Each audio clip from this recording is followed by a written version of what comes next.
Hello student, आज हम लोग एक नई क्लास के साथ आए हुए हैं। आज हम लोग जो टॉपिक होगा वो होगा माइक्रोस्कोपी यानी सूक्ष्म दर्शिता। तो माइक्रोस्कोपी क्या है देखते हैं। पहले इसके शब्द को समझते, इसके टर्म को क्लियर करते हैं। माइक्रोज मतलब होता है सूक्ष्म और स्कोपिन का मतलब होता है देखना, अर्थात सूक्ष्म जीवों को देखने के लिए जिसका उपयोग करते हैं उसे हम क्या कहते हैं, माइक्रोस्कोप कहते हैं। ऐसा ही नहीं, इससे सिर्फ ओनली वन हम सूक्ष्म जीवों का ही अध्ययन करते हैं, इससे हम शरीर के सूक्ष्म भागों का भी अध्ययन करते हैं। जैसे हमको किसी ऊतक की स्टडी करनी हो, हमको किसी सेल की स्टडी करनी हो, है ना, इस प्रकार का अध्ययन करने के लिए भी हमको सूक्ष्मदर्शी की रिक्वायरमेंट होती है। अब बात आती है सूक्ष्मदर्शी शब्द किसने दिया था, है ना, इंपॉर्टेंट शब्द आता है सूक्ष्मदर्शी शब्द किसने दिया था। तो सूक्ष्मदर्शी शब्द फेबर ने दिया था। किसने दिया था? फेबर ने दिया था, ये आपको पता होना चाहिए। अब बात है सूक्ष्मदर्शी माइक्रोस्कोपी का जनक किसे कहा जाता है। तो क्या हुआ था कि जीवित कोशिका की खोज करने के लिए हमको सूक्ष्मदर्शी की आवश्यकता पड़ी थी। तो उस जीवित कोशिका की खोज करने के लिए जब सूक्ष्मदर्शी की आवश्यकता पड़ी तो जीवित कोशिका के रूप में खोज करने का कार्य जो कर रहे थे वो एंटोनी वॉन ल्यूवेनहॉक कर रहे थे। तो इन्होंने क्या किया कि सबसे पहले इस कार्य को संपन्न करने के लिए इन्होंने अपनी खुद सूक्ष्मदर्शी बनाई और उससे जीवित कोशिका की खोज की थी, है ना। इन्होंने बैक्टीरिया की भी खोज की थी, इन्होंने प्रोटोजोआ की भी खोज की थी, इन्होंने ह्यूमन स्पर्म की भी खोज की थी, है ना। तो इसीलिए इन्होंने अपनी खुद सूक्ष्मदर्शी को बनाया था, इसीलिए इनको सूक्ष्मदर्शी का जनक भी कहा जाता है। तो माइक्रोस्कोप का जनक किसे कहा जाता है? ल्यूवेनहॉक, है ना। इनका नाम एंटोनी वॉन ल्यूवेनहॉक भी है, याद रखना, ठीक है। तो माइक्रोस्कोप का जनक ल्यूवेनहॉक को कहा जाता है। यदि माइक्रोस्कोप पूछ रहा है, मैं यहाँ पे प्रकाश सूक्ष्मदर्शी, है ना, इलेक्ट्रॉनिक सूक्ष्मदर्शी की बात नहीं कर रहा हूँ, मैं सिर्फ सूक्ष्मदर्शी की बात करूँ, गलती कर दो आप लोग, ठीक है। तो सूक्ष्मदर्शी की खोज यानी माइक्रोस्कोप की खोज किसने की थी, जनक किसे कहा जाता है? एंटोनी वॉन ल्यूवेनहॉक को कहा जाता है। सूक्ष्मदर्शी की आवर्धन क्षमता को किससे यानी जिसे बोलते हैं मैग्निफिकेशन, इंग्लिश में क्या बोलते हैं, मैग्निफिकेशन यानी आवर्धन क्षमता।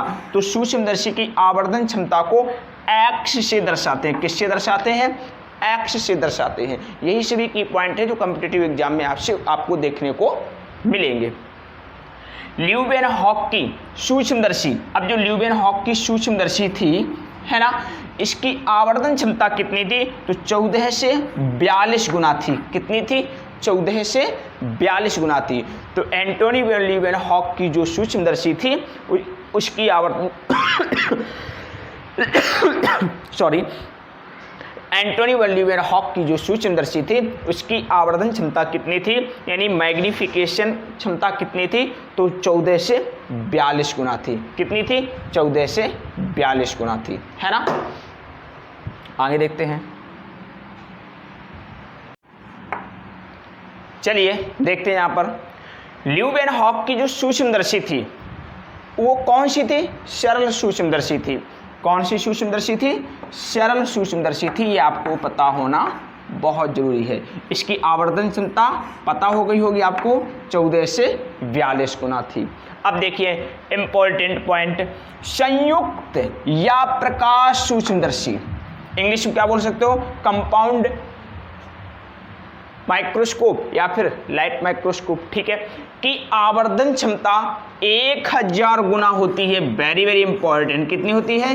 1000 गुना आवर्धन क्षमता होती है। किसकी? संयुक्त या प्रकाश सूक्ष्मदर्शी की। ये एग्जाम्पल बहुत ये पॉइंट वेरी वेरी इंपॉर्टेंट है।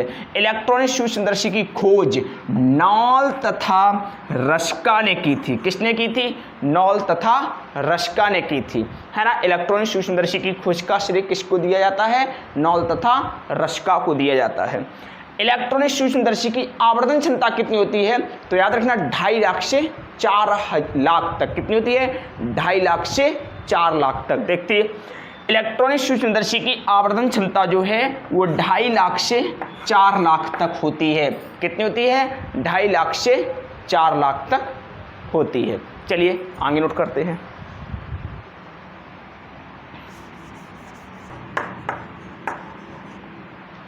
चलिए अब यहाँ पर देखते हैं क्या है आवर्धन क्षमता कहते किसे, यानी मैग्निफिकेशन क्या है।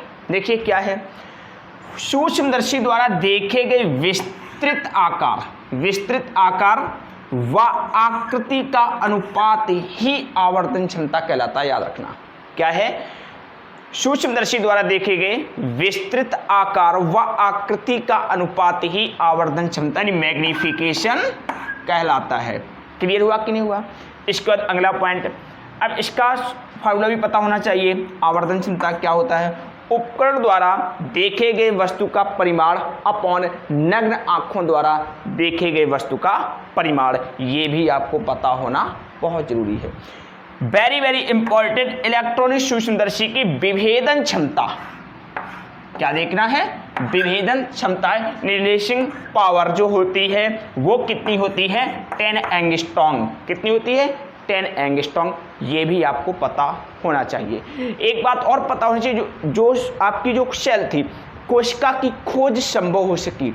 कोशिका की खोज कब संभव हो सकी? जब हमने सूक्ष्मदर्शी की खोज की। किसकी खोज की?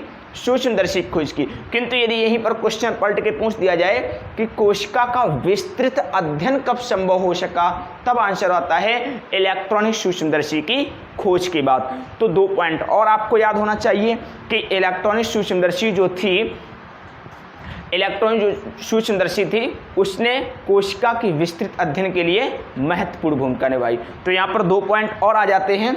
कौन कौन 2 पॉइंट आ जाते हैं? 2 पॉइंट कौन आ जाते हैं? देखिए यहाँ पे पता होने चाहिए 2 पॉइंट आपको कौन आ जाते हैं। पहला पॉइंट आ जाता है कि कोशिका की खोज संभव हो सकी कब? सूक्ष्मदर्शी की खोज के बाद। सूक्ष्मदर्शी की खोज के बाद सेल की खोज संभव हो सकी। किंतु यदि पूछ देता है कि सेल का जो विस्तार था, कोशिका की जो विस्तृत जानकारी थी वो कब संभव हो पाई, तब आंसर हो जाता है इलेक्ट्रॉनिक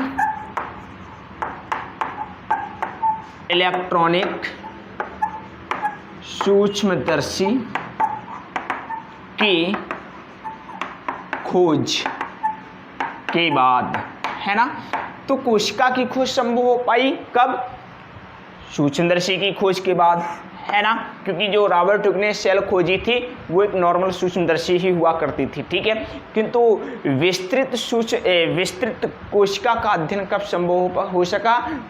जब इलेक्ट्रॉनिक सूक्ष्मदर्शी की खोज की गई। इस प्रकार आज हम लोगों ने इलेक्ट्रॉनिक माइक्रोस्कोप पर बात की, चाहे वो इलेक्ट्रॉनिक माइक्रोस्कोप रही हो, चाहे लाइट माइक्रोस्कोप रही हो, चाहे आपकी नॉर्मल माइक्रोस्कोप रही हो, क्योंकि एनसीईआरटी में इसका थोड़ा जिक्र आपको चैप्टर 8 में प्रारंभ में ही 2 पंक्तियां पढ़ने को मिलती हैं। तो यहाँ से जो क्वेश्चन बढ़ने की पॉसिबिलिटी रहती है वो आपकी यहाँ से क्लियर हो जाएगी। यदि आपको हमारा वीडियो पसंद आ रहा है, आपका कोई भी डाउट हो, किसी प्रकार का डाउट हो, आप कमेंट कीजिए, आपकी समस्या का हल विद वीडियो के साथ उपलब्ध करा दिया जाएगा। धन्यवाद।